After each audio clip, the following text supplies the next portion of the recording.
Hello, my self Ganesh and this is Ganesh tutorials. तो आज एक मैं आप लोगों के लिए बहुत ही बेसिक वीडियो लेके आ गया हूँ जो कि है मैथमेटिकल टूल्स के ऊपर। तो मैथमेटिकल टूल्स फिजिक्स में हर चैप्टर में कहीं ना कहीं यूज़ हो रहा है। तो जिन स्टूडेंट्स को मैथमेटिकल टूल्स अच्छे से क्लियर नहीं है उन स्टूडेंट्स को कहीं ना कहीं चैप्टर को समझने में प्रॉब्लम आती है। तो इसीलिए आज मैं मैथमेटिकल टूल्स लेके आ गया हूँ ताकि जो भी स्टूडेंट आगे जो भी चैप्टर पढ़ना चाहता है उसको वो चैप्टर पढ़ने में कोई भी प्रॉब्लम ना आए। तो वीडियो स्टार्ट करते हैं। सबसे पहले हमें पढ़ना है स्लोप ऑफ ए लाइन।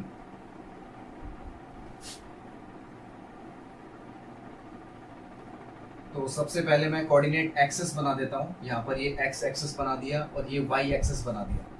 ठीक है, अब यहाँ पर कोई भी एक मैं लाइन ड्रॉ कर लेता हूँ। मान लो मैंने एक ये लाइन ड्रॉ कर लिया। तो स्लोप क्या होता है? कोई भी लाइन जो पॉजिटिव एक्स के साथ थीटा एंगल बना रही है। यहाँ पर हम कोई भी लाइन ले सकते हैं, कोई भी लाइन जो पॉजिटिव एक्स के साथ थीटा एंगल बना रही है उसके टैन थीटा को स्लोप बोल देते हैं। तो यहाँ पर जो स्लोप है वो हो जाएगा टैन थीटा। ठीक है, तो स्लोप हमें पता चल गया टैन थीटा है। अब इसी पे बेस्ड जैसे देख लो, मान लो ये लाइन मैंने ऐसे ले ली और ये लाइन यहाँ पे 60 डिग्री का एंगल बना रही है। तो यहाँ पर स्लोप कितना हो जाएगा? यहाँ पे स्लोप हो जाएगा टैन 60 यानी कि √3। ठीक है, अब यहीं पर अगर हम लाइन इस तरीके से ले लें, मान लो ये एंगल है 30 डिग्री। तो इस बार ये लाइन पॉजिटिव एक्स के साथ कितना एंगल बना रही है? इस बार ये लाइन पॉजिटिव एक्स के साथ 150 डिग्री का एंगल बना रही है। तो यहाँ पर जो स्लोप है वो हो जाएगा tan 150 डिग्री। ठीक है, इसी के साथ एक और देखते हैं। मान लो मैंने कुछ इस तरीके से लाइन ले ली और ये एंगल ले लिया 30 डिग्री। अब हमें बताना है यहाँ पे स्लोप कितना है। तो देखो यहाँ पर क्या है, ये जो लाइन है ये पॉजिटिव एक्स के साथ 30 + 90 यानी कि 120 डिग्री का एंगल बना रही है। यहाँ पर ये जो लाइन है 30 + 90 120 डिग्री का एंगल बना रही है। तो यहाँ पर हमारा स्लोप हो जाएगा tan 120 डिग्री। तो ठीक है, अगर तुम्हें कोई भी लाइन दे रखी है और कहीं ना कहीं कोई भी एंगल दे रखा है तो यहाँ से हम स्लोप इजीली फाइंड कर सकते हैं। ठीक है,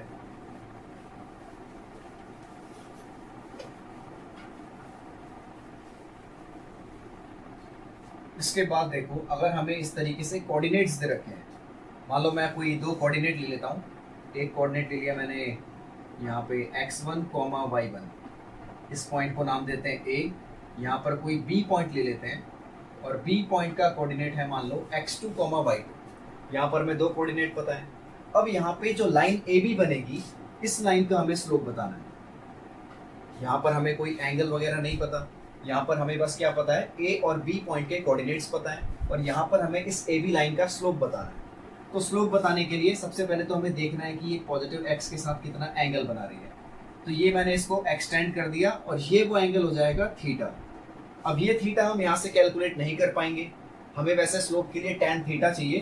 तो ये टैन थीटा हम यहाँ से कैलकुलेट नहीं कर पाएंगे। हमें क्या करना पड़ेगा, हमें इस AB पॉइंट से एक ट्राइंगल ड्रॉ करना पड़ेगा। मान लो मैंने एक लाइन यहाँ पे खींची और एक लाइन यहाँ पे खींची। ठीक है, तो ये जो x1 है, x1 का मतलब क्या है, यहाँ से यहाँ तक का डिस्टेंस। अगर मैं इसको कुछ नाम दे दूँ, मान लो इसको p का नाम दे देते हैं और यहाँ पर इसको q का नाम दे देते हैं। एक सेकेंड, इसको q का नाम नहीं देते, चलो q का ही नाम देते हैं, कोई बात नहीं। इस पॉइंट को अगर मैं p का नाम दे देता हूँ, इस पॉइंट को q का नाम दे देता हूँ। तो x1 क्या है यहाँ पे, x1 यहाँ पर है p से लेकर a तक का डिस्टेंस। और x2 क्या है, x2 है यहाँ पे p से लेकर q तक का डिस्टेंस। p से लेकर a तक का डिस्टेंस x1 है, p से लेकर q तक का डिस्टेंस x2 है। इसके बाद देखो, इस पॉइंट को कुछ नाम ले लो r। तो q से लेकर r तक का डिस्टेंस, q से लेकर r तक का डिस्टेंस है y1। ठीक है, अब b से लेकर r तक का डिस्टेंस क्या है, b से लेकर r तक का डिस्टेंस है यहाँ पे y2। ठीक है, तो ये एंगल अगर थीटा है तो ये एंगल भी थीटा ही होगा। इसको बोला जाता है कोरस्पॉन्डिंग एंगल। तो हमें tan थीटा की वैल्यू चाहिए। तो नीचे से तो हम tan थीटा नहीं कैलकुलेट कर सकते हैं, लेकिन इस ट्राइंगल को अगर देखा जाए तो इस ट्राइंगल में हम tan थीटा कैलकुलेट कर सकते हैं। फॉर्मूला होता है परपेंडिकुलर, जो कि यहाँ पर है BQ, अपॉन बेस, जो कि यहाँ पर है AQ। तो परपेंडिकुलर अपॉन बेस मैंने कर दिया। अब देखो हमें बी क्यू निकालना है, तो बी क्यू की वैल्यू निकाल सकते हैं B R minus Q R. यहाँ पर बी आर में से अगर क्यू आर माइनस कर देंगे, यहाँ से लेकर यहाँ तक ये बी आर है और यहाँ से लेकर यहाँ तक क्यू आर है, तो बी आर में से अगर क्यू आर माइनस कर दिया जाएगा तो बी क्यू बचेगा। तो बी क्यू को हमने लिख दिया B R minus Q, B R minus Q R. अब यहाँ से लेकर यहाँ तक पी क्यू है और यहाँ से लेकर यहाँ तक पी ए है, तो पी क्यू में से पी ए को माइनस कर देंगे तो ए क्यू बचेगा। तो लिख देते हैं P Q minus P A. ठीक है, अब बी आर की वैल्यू कितनी है y2 और इसकी y1 है क्यू आर की, और नीचे पी क्यू की वैल्यू है x2 माइनस x1। तो ये हमारा स्लोप का फॉर्मूला बन जाता है अगर हमें कोई दो कोऑर्डिनेट्स दे रखे हैं। तो यहाँ पर हमें a और b दोनों पॉइंट के कोऑर्डिनेट्स दे रखे हैं और ए बी का हमें स्लोप बताना है, तो वो स्लोप इस फॉर्मूले से आ जाता है। अब देखो यहाँ पर अगर मैं कोई एक लाइन दे दूँ, मान लो इस तरीके से लाइन मैंने खींच दी है, इस पॉइंट के कोऑर्डिनेट ले लिए मैंने मान लो 2,4 और इस पॉइंट के कोऑर्डिनेट ले लिए मैंने 5,1। तो हमें इस लाइन ए बी का स्लोप बताना है। तो यहाँ से हमें ए बी का स्लोप बताना है, तो ए बी का स्लोप बहुत ही ईजी है। यहाँ से ए बी का स्लोप हो जाएगा y2 है यहाँ पे 1, तो y2 minus y1 upon x2 यहाँ पे 5 है माइनस x1 यहाँ पे 2 है, तो 1 माइनस 4 माइनस 3 हो जाएगा और 5 माइनस 2 3, तो यहाँ पे स्लोप आ जाएगा -1। तो ये बहुत ही एक सिंपल सा क्वेश्चन मैंने यहाँ पे एग्जांपल के तौर पे करा दिया है। तो इसके बाद एक दो इंपॉर्टेंट चीज़ें हमें और समझनी है। जैसे मान लो मैंने यहाँ पे कोऑर्डिनेट एक्सिस बना दी, ये मान लो x एक्सिस है और ये मान लो y एक्सिस है।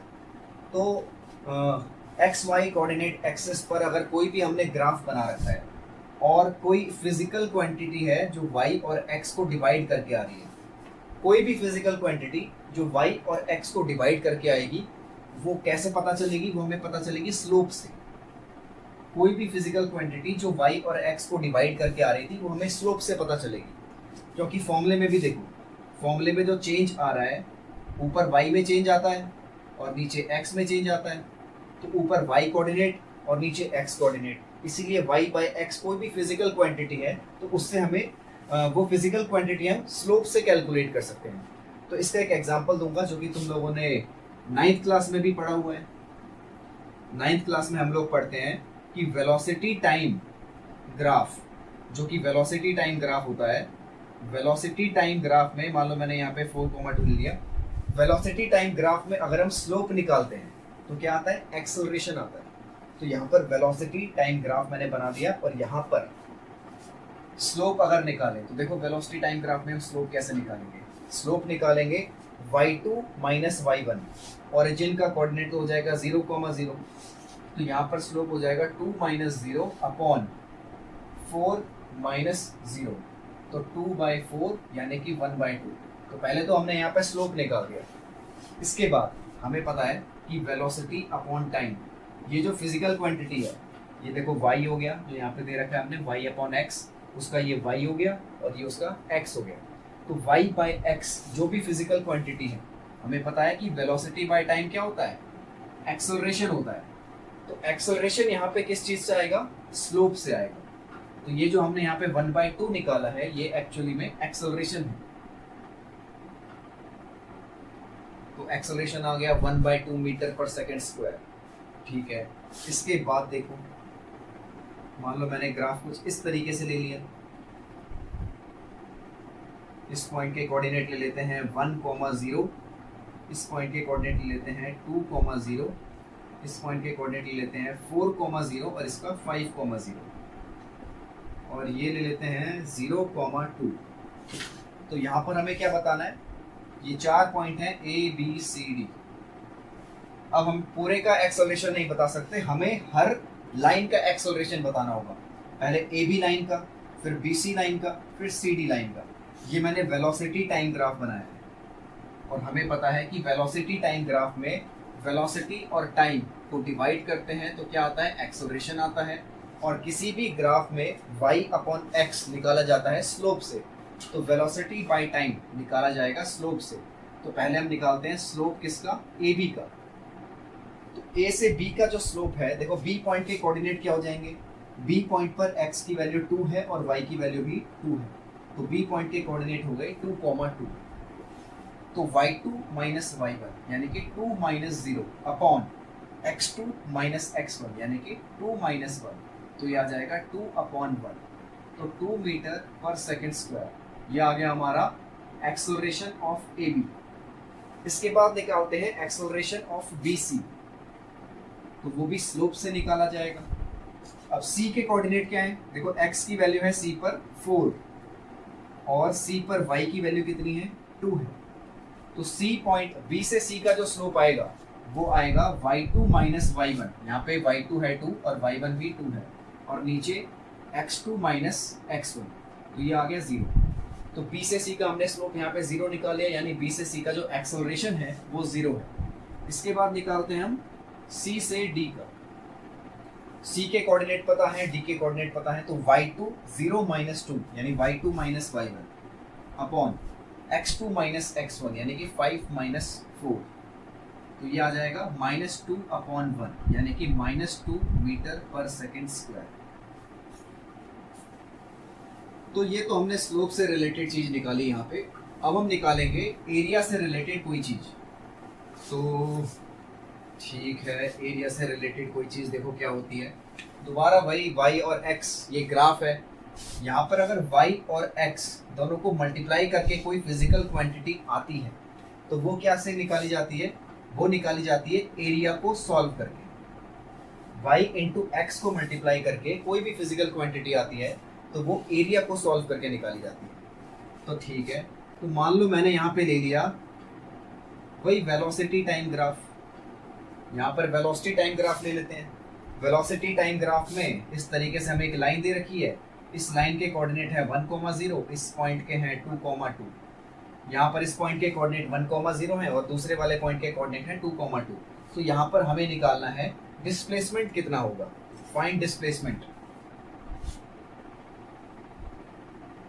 तो देखो डिस्प्लेसमेंट कैसे निकालेंगे, वेलोसिटी और टाइम दोनों को मल्टीप्लाई करते हैं तो डिस्प्लेसमेंट आता है। जैसे स्पीड इनटू टाइम को मल्टीप्लाई करके डिस्टेंस आता है, ये छोटी क्लास में पढ़ा है आप लोगों ने, स्पीड इनटू टाइम को मल्टीप्लाई करके डिस्टेंस आता है। सेम ऐसे ही वेलोसिटी और टाइम को मल्टीप्लाई करके डिस्प्लेसमेंट आता है। तो ठीक है, मैंने भी बताया दो चीजों को मल्टीप्लाई करके यानी y और x को मल्टीप्लाई करके अगर कोई फिजिकल क्वांटिटी आ रही है, y और x यहाँ पर है v और t, तो v और t को मल्टीप्लाई करके डिस्प्लेसमेंट आ रहा है। तो डिस्प्लेसमेंट कैसे निकाला जाएगा, एरिया से निकाला जाएगा। तो यहाँ पर ये जो लाइन बन रही है, इस लाइन के नीचे का हमें एरिया निकालना है, यानी कि ये वाला पूरा एरिया निकालना है। और ये एरिया कैसे निकालेंगे, देखो बहुत ही ज़्यादा सिंपल है। ये एरिया निकल जाएगा, ट्राइंगल है तो half into base into height से, तो हाफ इंटू बेस हो जाएगा। यहाँ पर x की वैल्यू पूरी कितनी है 2 और यहाँ पर है 1, तो 2 माइनस 1 तो 1, ये बेस हमारा 1 आ गया, इनटू हाइट, हाइट तो ये डिस्टेंस है जो कि y कोऑर्डिनेट है 2, हाइट यहाँ पे 2 है तो 2 से 2 कट जाएगा, एरिया आ गया 1, यानी कि हमारा डिस्प्लेसमेंट आ गया 1 यूनिट, जो भी इसकी यूनिट होगी सेंटीमीटर, मीटर, मिलीमीटर, तो 1 यूनिट यहाँ पर मैंने डिस्प्लेसमेंट लिख दिया। एक और एग्जांपल यहाँ पे दिखा देते हैं सेम। मान लो यहाँ पे यही वेलोसिटी टाइम ग्राफ लेते हैं। वेलोसिटी टाइम ग्राफ में इस कोऑर्डिनेट को मैंने 1,0 ले लिया, ये 2,0, ये हो गया हमारा 4,0, ये हो गया 5,0 और इसको ले लिया 0,2। तो यहाँ पर वेलोसिटी टाइम ग्राफ में हमने स्लोप तो निकाल लिया हर पॉइंट का, यानी ए बी सी डी हमें दे रखा था तो हमने स्लोप तो निकाल लिया था, लेकिन अब हमें क्या निकालना है, यहाँ पे एरिया निकालना है। एरिया से क्या पता चलेगा, कंप्लीट डिस्प्लेसमेंट पता चलेगा कि ए से लेकर डी तक कितना डिस्प्लेस किया है ऑब्जेक्ट ने, कितना डिस्प्लेसमेंट किया है, और वो डिस्प्लेसमेंट कैसे निकलेगा, एरिया निकाल के। ये एक ट्रेपीजियम बन रहा है और ट्रेपीजियम के एरिया का फॉर्मूला होता है half into sum of parallel sides, यानी कि BC प्लस AD, इनटू में हाइट, और हाइट है ये, हाइट में डायरेक्ट लिख देता हूँ यहाँ पे 2, ठीक है, इसको यहाँ पे सॉल्व कर देते हैं।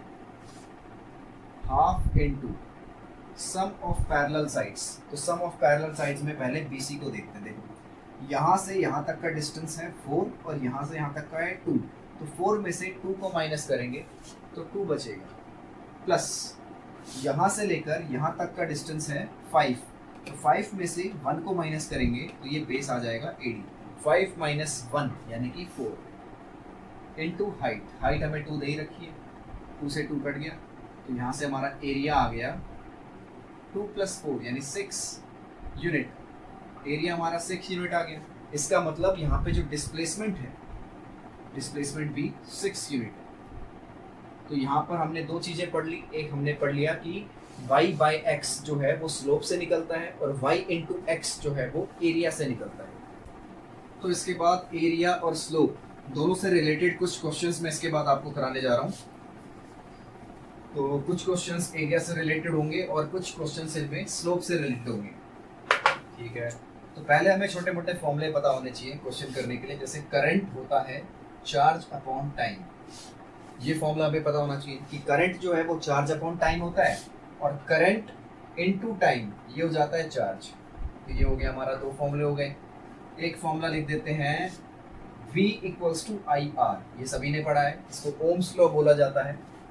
और यहाँ पर अगर हमने V/R कर दिया तो ये हो जाएगा I, इसको ऐसे कर देते हैं, V/I कर दिया तो ये हो जाएगा R, ठीक है। तो ये फॉर्मूला भी सभी ने पढ़ा हुआ है, ये 10th क्लास के मैंने दोनों फॉर्मूले लिखे हुए हैं। इसके बाद जो नया फॉर्मूला आप लोग 12th में पढ़ोगे, Q = CV, Q यहाँ पर चार्ज है, C यहाँ पर कैपेसिटेंस है और V यहाँ पर वोल्टेज है, ठीक है। तो यहाँ पर Q/V ये हो जाएगा C। ये कुछ फॉर्मूले हैं, इन पे बेस देखो क्वेश्चंस कैसे आएंगे। मान लो यहाँ पर मैंने ले लिया करंट और यहाँ पर मैंने ले लिया टाइम, यहाँ पर करंट है और यहाँ पर टाइम है, तो यहाँ पर हमसे पूछेगा चार्ज बताओ। तो ठीक है, हमें कोई भी लाइन दे रखी है, तो यहाँ पर हमें क्या करना है, मैं पूरा सॉल्व करके नहीं दिखा रहा, मैं खाली बता रहा हूँ क्वेश्चन सॉल्व कैसे करना है, क्योंकि सॉल्व करके मैं पहले ही दिखा चुका हूँ। इस पॉइंट के अगर कोऑर्डिनेट्स हमें दे रखे हैं और इस पॉइंट के भी कोऑर्डिनेट्स हमें दे रखे हैं, तो करंट और टाइम दोनों को मल्टीप्लाई करके, पहला क्वेश्चन है करंट और टाइम दोनों को मल्टीप्लाई करके चार्ज आ रहा है और यहाँ पर हमें चार्ज फाइंड करना है। तो जब दोनों को मल्टीप्लाई करके चार्ज आ रहा है तो यहाँ पर क्या निकालेंगे, एरिया निकालेंगे। यानी कि अगर हमने ये एरिया निकाल लिया तो यहाँ से हमें पता चल जाएगा कि चार्ज कितना है, और एरिया निकालने का तरीका पता है, half into base into height, ठीक है। सेकंड क्वेश्चन देखो, मान लो यहाँ पर मैंने ले लिया इस तरीके से वोल्टेज और करंट, इस तरीके से मैंने वोल्टेज और करंट का ग्राफ ले लिया और यहाँ पर हमें बताना है कि A और B दोनों में से किसका रेजिस्टेंस ज़्यादा है। तो देखो ये कैसे सॉल्व करना है। सबसे पहले तो हमें देखना है कि वोल्टेज और करंट दोनों को डिवाइड करके क्या आता है, रेजिस्टेंस आता है। तो यानी कि जो रेजिस्टेंस निकलेगा वो यहाँ पर स्लोप से निकाला जाएगा, क्योंकि y/x जो भी चीज़ आती है वो स्लोप से निकाली जाती है, ठीक है। तो पहले A का कुछ एंगल मैंने θ1 ले लिया और B का कुछ एंगल ले लो, मान लो θ2। तो पहला A का जो स्लोप है वो हो गया tan θ1 और B का जो स्लोप है वो हो गया tan θ2। अब जो tan की वैल्यू है, फर्स्ट क्वाड्रेंट में tan की वैल्यू इंक्रीज होती है, tan की वैल्यू 0 पर 0 होती है, tan 0 पर 0 होता है, और tan 90 पर कितना हो जाता है, इन्फिनिटी, यानी कि नॉट डिफाइंड। तो tan की वैल्यू जैसे जैसे थीटा बढ़ेगा tan थीटा की वैल्यू बढ़ती चली जाएगी। तो यानी कि किसके tan थीटा की वैल्यू ज़्यादा होगी, tan θ1 की वैल्यू ज़्यादा होगी, सॉरी tan θ1 की वैल्यू कम होगी और tan θ2 की वैल्यू ज़्यादा होगी, क्योंकि जैसे जैसे एंगल बढ़ रहा है tan की वैल्यू यहाँ पर बढ़ती चली जा रही है। तो tan θ2 जो है वो tan θ1 से ज़्यादा है। अब tan θ2 ज़्यादा है यानी कि slope of B is greater than slope of A। तो यहाँ से हमें क्या पता चल रहा है, यहाँ से हमें पता चल रहा है कि B का रेजिस्टेंस जो है वो A के रेजिस्टेंस से ज़्यादा होगा। दूसरा क्वेश्चन हमारा ये है, ठीक है। इसके बाद देखो, इसके बाद एक चार्ज बाय वोल्टेज पे ले लेते हैं।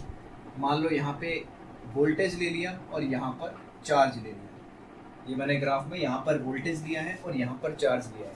अब यहाँ पर दो लाइन बना देते हैं, A और B। हमें बताना है किसका कैपेसिटेंस ज़्यादा है, A का ज़्यादा है या फिर B का ज़्यादा है। तो देखो कैसे सॉल्व करना है। हमें पता है कि चार्ज बाय वोल्टेज कैपेसिटेंस होता है, ठीक है, हमें पता है कि चार्ज बाय वोल्टेज कैपेसिटेंस होता है। लेकिन इस ग्राफ को ध्यान से देखो, यहाँ पर क्या है, वोल्टेज अपॉन चार्ज। y में वोल्टेज रखा हुआ है, x में चार्ज रखा हुआ है। तो यहाँ पर जो स्लोप निकलेगा, यहाँ पर जो स्लोप निकलेगा वो निकलेगा v बाय क्यू की वैल्यू, क्योंकि y बाय x यहाँ से स्लोप निकाला जाता है, ठीक है। तो सबसे पहले हम यही देख लेते हैं कि किसका स्लोप ज़्यादा है। और जैसे कि मैंने पिछले क्वेश्चन में दिखाया कि हमारा जो स्लोप है वो tan θ2 वाला ज़्यादा होगा, यानी कि सेकंड वाला स्लोप जो है वो फर्स्ट वाले स्लोप से ज़्यादा होगा, ठीक है। अब स्लोप जो है, जैसे ये हमारा v बाय क्यू, अगर q बाय v c है तो v बाय क्यू क्या होगा, 1/c। अगर q बाय v कैपेसिटेंस है तो v बाय क्यू क्या होगा, 1/c। अब जो हमारा यहाँ पे स्लोप है वो कैपेसिटेंस के इन्वर्सली प्रोपोर्शनल है, देख सकते हैं यहाँ पर स्लोप कैपेसिटेंस के इन्वर्सली प्रोपोर्शनल है। तो जिसका स्लोप ज़्यादा होगा उसका कैपेसिटेंस कम होगा, और जिसका कैपेसिटेंस ज़्यादा होगा उसका स्लोप कम होगा। तो ठीक है, यहाँ पर हमें सेकंड वाले का स्लोप ज़्यादा दिखाई दे रहा है, तो सेकंड वाले का कैपेसिटेंस भी कम होगा, और फर्स्ट वाले का कैपेसिटेंस यहाँ पर ज़्यादा होगा। इसके बाद एक क्वेश्चन और देख लेते हैं। एक क्वेश्चन ऐसे आ जाएगा, मान लो हमें यहाँ पर वोल्टेज दे रखा है, यहाँ पर कैपेसिटेंस दे रखा है, और ये इस तरीके से। तो ये वही पहले वाले क्वेश्चन जैसा है। यहाँ पर अगर हमसे पूछेगा कि चार्ज कितना है बताओ, तो हमें पता है कि वोल्टेज और कैपेसिटेंस दोनों को मल्टीप्लाई करके चार्ज आता है। अब चार्ज अगर वोल्टेज और कैपेसिटेंस को मल्टीप्लाई करके आ रहा है तो हमें क्या निकालना है, इस लाइन के अंदर का एरिया निकालना है, और यहाँ से एरिया पता चल गया तो यहाँ से हमें चार्ज पता चल जाएगा। तो यहाँ पे एरिया और स्लोप से रिलेटेड कुछ इंपॉर्टेंट क्वेश्चंस हमने कर लिए हैं। इसके बाद एक दो और इम्पोर्टेंट चीज़ों पे आते हैं, जो कि हमारा ग्राफ है। तो ग्राफ इस तरीके से है, जब भी हमारा y directly proportional to x होता है, जब भी y directly proportional to x होता है, तो यहाँ पर जो ग्राफ है वो स्ट्रेट लाइन बनता है पासिंग थ्रू ओरिजिन। पहला हमारा कॉन्सेप्ट ये, जब भी कोई y directly proportional to x है तो ग्राफ हमारा स्ट्रेट लाइन बनेगा, और straight line passing through origin, ठीक है। सेकंड ग्राफ, अगर y inversely proportional to x है, y अगर इनवर्सली प्रोपोर्शनल टू x है तो हमारा ग्राफ बनता है इस तरीके से। इस ग्राफ को बोला जाता है रेक्टेंगुलर हाइपरबोला।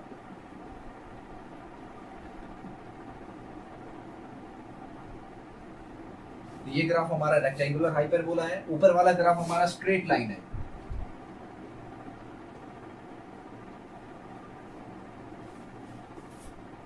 ये ग्राफ आप लोगों ने केमिस्ट्री में भी पढ़ा होगा। केमिस्ट्री में ये प्रेशर और वॉल्यूम के बीच में ग्राफ होता है, जिसको बॉयल्स लॉ कहा जाता है। इस ग्राफ का नाम है रेक्टेंगुलर हाइपरबोला। तो यहाँ पर प्रेशर और वॉल्यूम के बीच में भी इनवर्सली प्रोपोर्शनल का ग्राफ होता है। अब तीसरा ग्राफ भी यही है, सेम यही। यहाँ पर y inversely proportional to x का स्क्वायर है। अगर y x के स्क्वायर के इनवर्सली प्रोपोर्शनल है तब भी ग्राफ ऐसा ही बनता है, तब भी ये रेक्टेंगुलर हाइपरबोला ही होता है। तो ये इनवर्सली प्रोपोर्शनल के और एक डायरेक्टली प्रोपोर्शनल के ग्राफ तुम लोगों ने यहाँ पे पढ़ लिए। तो इन पे बेस्ड भी कुछ एक दो चीज़ें बता देता हूँ, जैसे कि ग्रेविटेशन में तुम लोगों ने फोर्स का एक फॉर्मूला पढ़ा था। ग्रेविटेशन में फोर्स का फॉर्मूला पढ़ा था G m1 m2 डिवाइड में r स्क्वायर, ठीक है। तो यहाँ पर हमें एक चीज़ तो दिख रही है कि फोर्स जो है वो inversely proportional to r square है। तो फोर्स और r दोनों के बीच में जो ग्राफ बनेगा वो तो इस तरीके से बन जाएगा, इनवर्सली प्रोपोर्शनल वाला। लेकिन यहाँ पे एक और तरीके से क्वेश्चन पूछ लेता है कि बताओ फोर्स एंड 1/r स्क्वायर के बीच में ग्राफ, यानी कि यहाँ पर बना दिया फोर्स और यहाँ पर बना दिया 1/r स्क्वायर। तो फोर्स और 1/r स्क्वायर के बीच में ग्राफ हमें बताना है, ठीक है। तो यहाँ पर जरा मैं फॉर्मूला लिख देता हूँ, G m1 m2 by r का स्क्वायर। तो फोर्स तो हमने ले लिया y एक्सिस पे, फोर्स को मैं y लिख देता हूँ, G m1 m2। x axis पे हमने क्या लिया है, ये समझने वाली चीज़। x एक्सिस पे हमने लिया है 1/r स्क्वायर। अब ये जो 1/r स्क्वायर है ये किसका काम कर रहा है, x का काम कर रहा है। तो यहाँ पर 1/r² को मैंने x लिख दिया। तो यहाँ से हमें क्या पता चला कि y जो है वो डायरेक्टली प्रोपोर्शनल टू x है, यानी y जो हमारा फोर्स है वो 1/r² के डायरेक्टली प्रोपोर्शनल है। तो फोर्स और 1/r² दोनों के बीच में ग्राफ कैसा बनेगा, स्ट्रेट लाइन बनेगा। तो यहाँ पर ये दो चीज़ें होती हैं, ये दोनों भी इंपॉर्टेंट ग्राफ हैं जो ज़्यादातर यूज़ होते हैं काफ़ी चैप्टर्स में। तो स्लोप से रिलेटेड मैक्सिमम सभी टाइप के क्वेश्चंस हमने कर लिए हैं। इसके बाद स्टार्ट करते हैं अगला टॉपिक जो कि है डिफरेंशिएशन। तो ये भी मैथमेटिकल टूल्स का एक बहुत ही इंपॉर्टेंट हिस्सा है, क्योंकि लगभग हर चैप्टर में डिफरेंशिएशन यूज़ हो ही जाता है। ज़्यादातर मैक्सिमम सभी चैप्टर्स में डिफरेंशिएशन यूज़ हो जाता है। तो डिफरेंशिएशन क्या है, जैसे मान लो ये मैंने कोई डेल्टा वाई ले लिया और ये कोई डेल्टा एक्स ले लिया। तो यानी डेल्टा एक्स के चेंज होने की वजह से वाई में भी कुछ चेंज आ रहा है। तो delta Y by delta X को क्या बोल दिया जाता है, change in Y with respect to X. यहाँ पर जो वाई है, वाई के अंदर एक्स की वजह से कुछ चेंज आ रहा है। अब अगर ये चेंज बहुत ही छोटे लेवल पे देखा जाए, यानी डेल्टा एक्स को मैं टेंस टू 0 कर दूँ, अगर ये चेंज बहुत ही छोटे लेवल पे देखा जाए, बहुत ही ज़्यादा स्मॉल लेवल पे, अब डेल्टा एक्स बहुत ही ज़्यादा स्मॉल है तो डेल्टा वाई भी बहुत ज़्यादा स्मॉल हो जाएगा। और बहुत ज़्यादा स्मॉल क्वांटिटी को दिखाया जाता है dy/dx। तो ये डिफरेंशिएशन का हमारा साइन होता है। और dy/dx का मतलब होता है differentiation of y with respect to x। यहाँ पर dy/dx का मतलब है differentiation of y with respect to x। सबसे पहले एकदम बेसिक फॉर्मूला मैं बताने जा रहा हूँ, यानी y = x की पावर n को कैसे डिफरेंशिएट करते हैं ये बताते हैं। तो ये सारे रिजल्ट्स आप लोगों को याद रखने, जो भी मैं यहाँ पे फॉर्मूले बताऊंगा, क्योंकि यहाँ पर हम डिफरेंशिएशन ज़्यादा डिटेल में नहीं पढ़ेंगे, ज़्यादा डीप में नहीं पढ़ेंगे। जितना हमारे फिजिक्स में रिक्वायरमेंट होती है उसी हिसाब से हम डिफरेंशिएशन यहाँ पे पढ़ रहे हैं। तो y = x की पावर n, y को डिफरेंशिएट करना है और किसके रेस्पेक्ट में, x के रेस्पेक्ट में, क्योंकि हमारा वेरिएबल क्या है, x में है। तो y को हमें x के रेस्पेक्ट में डिफरेंशिएट करना है। और यहाँ पर फॉर्मूला होता है n(x⁻n−1)। तो y का जो डिफरेंशिएशन यहाँ पर आ रहा है x की पावर n, उसका फॉर्मूला है n(x⁻n−1)। ठीक है, तो इसी पे बेस्ड बहुत ही सिंपल क्वेश्चंस, जैसे मान लो y हमें दे रखा है x³, अब हमें इसको डिफरेंशिएट करना है। बहुत ही बेसिक सा क्वेश्चन है। तो यहाँ पर ये हो जाएगा, यहाँ पर जो हमारा फॉर्मूला है, फॉर्मूले में क्या है, n(x⁻n−1) और यहाँ पर पावर कितनी है, यहाँ पर पावर 3 है। तो हो जाएगा 3(x⁻3−1)।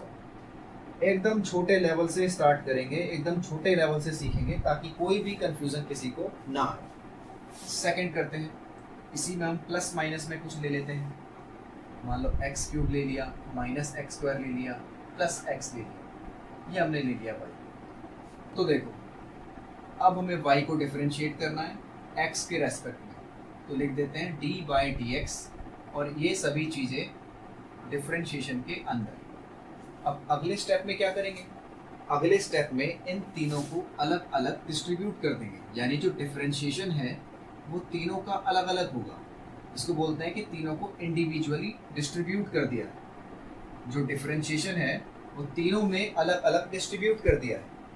अब पहला वाला बेसिक फॉर्मूले से सॉल्व होगा, दूसरा वाला भी बेसिक फॉर्मूले से सॉल्व होगा, तीसरा वाला भी बेसिक फॉर्मूले से सॉल्व होगा। x³ में लगा देंगे 3(x⁻3−1) माइनस x² में लगा देंगे 2(x⁻2−1) प्लस यहाँ पर x की पावर 1 है। जब x के ऊपर कोई भी पावर ना हो तो समझ लो x की पावर 1 है, तो यहाँ हो जाएगा 1(x⁻1−1)। तो 3(x²−2x + 1(x⁻0)। तो 3(x²−2x प्लस, अब किसी के ऊपर पावर अगर 0 आ जाती है तो उसका रिजल्ट क्या आता है, 1। तो याद रखना, किसी के भी ऊपर पावर अगर 0 है तो इसका मतलब उसका आंसर है 1। तो x की पावर 0 को 1 लिख दिया, तो ये हो गया हमारा 3(x²−2x + 1। तो हमने बहुत ही बेसिक डिफरेंशिएशन से स्टार्ट किया। एक बार हमने एक सिंगल डिजिट वाला नंबर लिया, फिर यहाँ पर हमने 3 ले लिए। इसके बाद देखो, इसके बाद आगे इनके कुछ कोफिशिएंट भी लगा देते हैं। अभी यहाँ पर देखो तीनों के कोफिशिएंट या तो 1 दिख रहे होंगे या तो -1 दिख रहे होंगे। अभी हमने यहाँ पे कोफिशिएंट नहीं लिए, अब इनके आगे मैं कोफिशिएंट ले लेता हूँ। जैसे 4x² -3/x प्लस 4x की पावर या 4 नहीं, यहाँ पे 2x ले लेते हैं। तो इसे हमें डिफरेंशिएट करना है। तो सबसे पहला काम तो हम ये करेंगे कि जो चीज़ें यहाँ पे डिवाइड में है उसको ऊपर लेके जाएंगे। ये हो जाएगा हमारा इस तरीके से 4x² -3x की पावर -1 प्लस 2x। तो ये सभी को पता होता है कि रेसिप्रोकल करते हैं तो पावर नेगेटिव हो जाती है। ठीक है, अब हमें डिफरेंशिएट करना है dy/dx। तो सबसे पहले तो डिफरेंशिएशन लिख देते हैं पूरे में।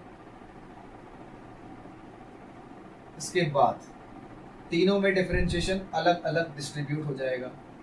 तो d/dx यहाँ पे आ जाएगा 4x² माइनस d/dx यहाँ आ जाएगा 3x⁻⁻1 प्लस d/dx और यहाँ आ जाएगा 2x।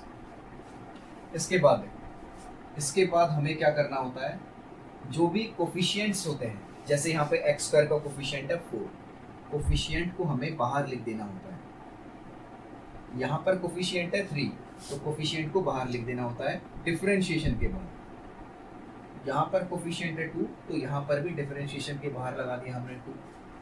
इसके बाद देखो अब वही बेसिक फॉर्मूला जो कि हमारा था, यानी x की पावर n का डिफरेंशिएशन क्या था, n(x⁻n−1)। तो ये अब बेसिक फॉर्मूला हम अप्लाई कर देंगे।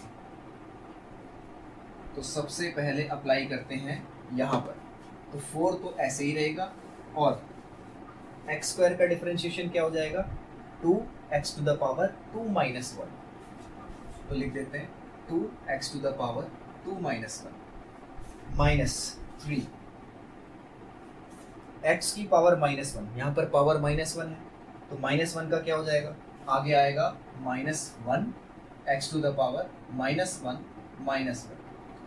हमने यही फॉर्मूला अप्लाई किया, इस बार n है -1, तो -1 x की पावर -1 प्लस लास्ट में 2 और यहाँ पर x की पावर कितनी है 1 है, तो 1 x⁻1 इस तरीके से। तो ये आ जाएगा हमारा 8x -3, अंदर आ रहा है -x की पावर -2 प्लस 2x की पावर 0। तो 8x प्लस 3 x⁻2 प्लस 2 × 1, तो ये हो गया 8x प्लस 3/x² प्लस 2। तो यहाँ से ही हमारे डिफरेंशिएशन की वैल्यू आ रही है। अब एक टाइप का क्वेश्चन और बता देता हूँ, जिसमें मान लो कांस्टेंट आ गया है कोई टर्म, तो इसको डिफरेंशिएट करना भी बहुत सिंपल है। बस हमें एक चीज़ ध्यान रखनी है, जो कांस्टेंट है उसका डिफरेंशिएशन हमेशा 0 होता है। तो d2/dx, 2 का डिफरेंशिएशन हम सीधा 0 लिख देंगे। 0 इसलिए क्योंकि डिफरेंशिएशन होता क्या है, x में जो भी चेंज आ रहा है उसकी वजह से y में कितना रिलेटिव चेंज आ रहा है। तो 2 तो कांस्टेंट, इसमें कोई चेंज ही नहीं आएगा। जब कांस्टेंट में कोई चेंज ही नहीं आएगा तो उसका डिफरेंशिएशन 0 होगा। तो यहाँ पर 2 का डिफरेंशिएशन हम सीधा 0 लिख देंगे। तो यहाँ पर अगर 2 कोफिशिएंट बाहर निकाला तो dx/dx प्लस यहाँ पे 4 को बाहर निकाला d/dx ऑफ x² प्लस इसको 0 लिख देंगे। तो x की पावर 1 को डिफरेंशिएट करके क्या आता है वो हम यहाँ पे निकाल चुके हैं। x की पावर 1 को डिफरेंशिएट करके आता है एक सेकेंड, ये था, x की पावर 1 को डिफरेंशिएट करके आता है 1x की पावर 0। तो 2 × 1x की पावर 0 मैं डायरेक्ट लिख देता हूँ 4 x की पावर 2, x की पावर 2 को डिफरेंशिएट करके क्या आता है, 2 को डिफरेंशिएट करके आ जाता है, वो हमने यहाँ पे लिखा 2x की पावर 2-1। तो इसको डायरेक्ट लिख देते हैं, ये हो जाएगा हमारा 2x। तो ठीक है, तो ये हो गया हमारा 2 प्लस 8x। बस यहाँ पे एक ही चीज एक्स्ट्रा करी है, कांस्टेंट का डिफरेंशिएशन 0 कर दिया है, बाकी तो सेम पहले ही समझा दिया है। इसके बाद कुछ रिजल्ट्स हैं डिफरेंशिएशन में जो हमें याद रखने हैं। डिफरेंशिएशन में पहला रिजल्ट है, मान लो sin x का डिफरेंशिएशन, तो d/dx ऑफ sin x ये होता है cos x। तो d/dx ऑफ tan x का डिफरेंशिएशन हो जाता है secant square x, d by D X of cot x का डिफरेंशिएशन हो जाता है minus cosec square x, d by D X of cos x का डिफरेंशिएशन हो जाता है माइनस sin x, इसके बाद d by D X of secant x, तो secant x का होता है secant x tan x, फिर d by D X of cosec x, तो ये हो जाता है minus cosec x cot x, इसके बाद है d by D X of e to the power x, यानी एक्सपोनेंशियल फंक्शन। एक्सपोनेंशियल फंक्शन ये तुम लोग मैथ में पढ़ोगे, तो e to the power x का differentiation e to the power x ही हो जाता है। इसके बाद आता है लॉगरिथमिक फंक्शन यानी log x, तो log x का डिफरेंशिएशन हो जाता है 1/x, ये भी लॉगरिथमिक फंक्शन भी मैथ में पढ़ोगे। तो ये कुछ रिजल्ट्स हैं जो अलग अलग डिफरेंशिएशन के हमें याद रखने हैं। इसके बाद डिफरेंशिएशन में एक दो रूल होते हैं, मेन हमें दो ही रूल पढ़ने हैं जो कभी कभी यूज़ होंगे। पहला हमारा रूल है प्रोडक्ट रूल।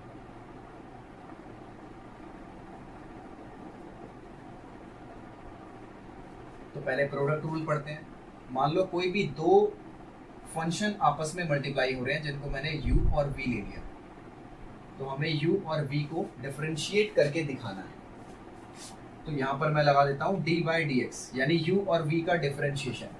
तो फॉर्मूला ये होता है, पहले फर्स्ट वाले फंक्शन को एज इट इज रखो और दूसरे वाले फंक्शन को डिफरेंशिएट करो, प्लस फिर दूसरे वाले फंक्शन को एज इट इज रखो और पहले वाले फंक्शन को डिफरेंशिएट करो।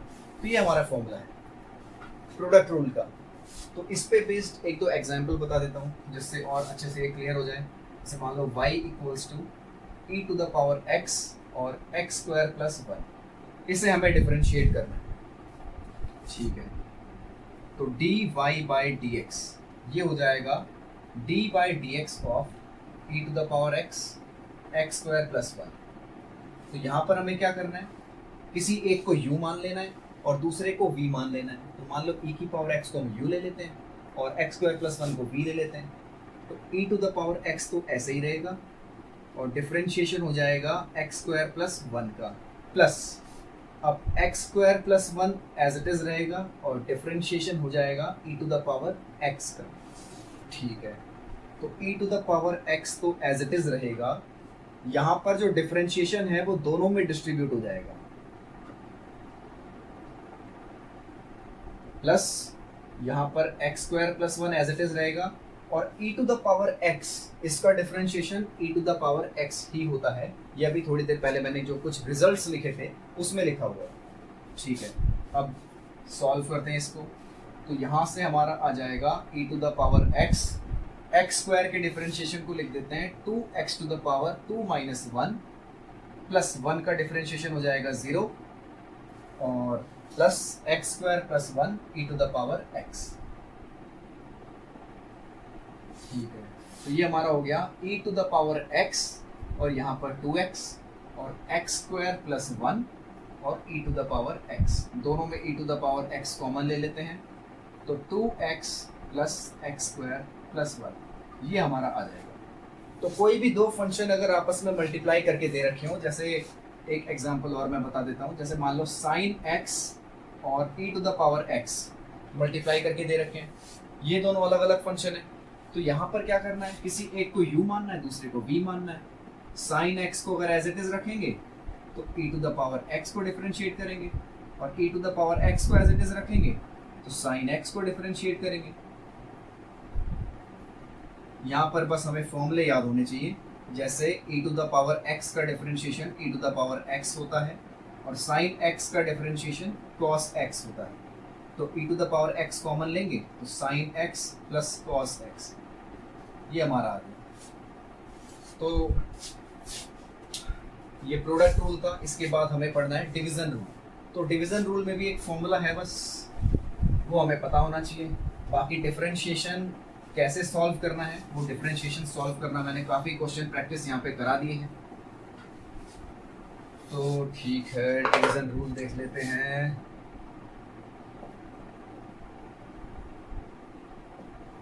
डिवीजन रूल में फॉर्मूला लगा देते हैं u अपॉन v। तो हमें डिफरेंशिएट करना है u अपॉन v। तो देखो u अपॉन v को कैसे डिफरेंशिएट करेंगे, पहले v को एज इट इज रखेंगे और u को डिफरेंशिएट कर देंगे, माइनस फिर u को एज इट इज रखेंगे और v को डिफरेंशिएट कर देंगे और डिवाइड में v का स्क्वायर, यानी जो डिनोमिनेटर है वो v है और जो न्यूमरेटर है वो u। तो ये फॉर्मूला हमें अप्लाई करना है डिवीजन रूल में। तो कोई भी फंक्शन हमें अगर दे रखा हो, मान लो ऊपर ले लिया मैंने साइन x और नीचे ले लिया x स्क्वायर, तो कोई भी फंक्शन इस तरीके से डिवाइड में दे रखा है तो हम यहाँ पे डिवीजन रूल अप्लाई करेंगे। ऊपर वाला u हो जाएगा, नीचे वाला v हो जाएगा। तो ठीक है, तो ये हमारा u का काम कर रहा है, नीचे वाला v का काम कर रहा है। तो v को हमें ऐसे ही रखना है, फॉर्मूले में देखो u को डिफरेंशिएट करना है तो d by D X of sine x, minus फिर हमें u को ऐसे ही रखना है, यानी साइन x को ऐसे ही रखना है और डिफरेंशिएट कर देना है x स्क्वायर को। डिवाइड में अब हमें क्या करना है, नीचे वाले का होल स्क्वायर। ठीक है, तो x स्क्वायर साइन x का यहाँ पे डिफरेंशिएशन हो जाएगा cos x। तो ये रिजल्ट जो है वो तुम्हें याद होने चाहिए। x स्क्वायर का डिफरेंशिएशन हो जाएगा 2x to the power 2 minus 1 और नीचे x टू द पावर 4। तो यहाँ से डिफरेंशिएशन आ रहा है, यानी कि ये हम dy बाई डी एक्स निकाल रहे हैं। तो यहाँ से dy बाई डी एक्स की वैल्यू आ रही है x square cos x minus 2x और ये हो जाएगा साइन x डिवाइड में x टू द पावर 4। ठीक है, तो ये मैंने एक एग्जांपल तुम्हें करके दिखा दिया जहाँ पर हमें डिवीजन रूल हमें यहाँ पे अप्लाई करना था, क्योंकि दो फंक्शन डिवाइड में दे रखा है। इसी तरीके से अगर मैं ले लूँ tan x upon e to the power x, यहाँ पर ये दोनों फंक्शन डिवाइड में दे दिए, तो ये ऊपर वाला u बन जाएगा, नीचे वाला v बन जाएगा। तो दोबारा फॉर्मूला लग जाएगा सेम। अगर ये मैंने कुछ y ले रखा है तो dy बाई डी एक्स हो जाएगा, नीचे वाला एज इट इज़ यानी कि e की power x as it is, tan x को डिफरेंशिएट कर देंगे minus tan x as it is और e to the power x को डिफरेंशिएट कर देंगे। डिवाइड में डिनोमिनेटर है e की पावर x तो उसका स्क्वायर कर देंगे। तो e to the power x tan x का डिफरेंशिएशन हो जाएगा secant square x minus tan x e to the power x का differentiation same e to the power x रहेगा और नीचे स्क्वायर कर देंगे तो e की पावर 2x आ जाएगी। तो ये मैंने यहाँ पे इसके दो एग्जांपल दिखा दिए डिवीजन रूल के। तो इसी के साथ हमारा डिफरेंशिएशन कंप्लीट हो गया है और डिफरेंशिएशन से पहले हमने स्लोप पढ़ा था तो स्लोप भी कंप्लीट हो गया है। तो मैथमेटिकल टूल्स में जो बाकी चीज़ें रह गई हैं वो हम नेक्स्ट वीडियो में कवर करेंगे। Thank you.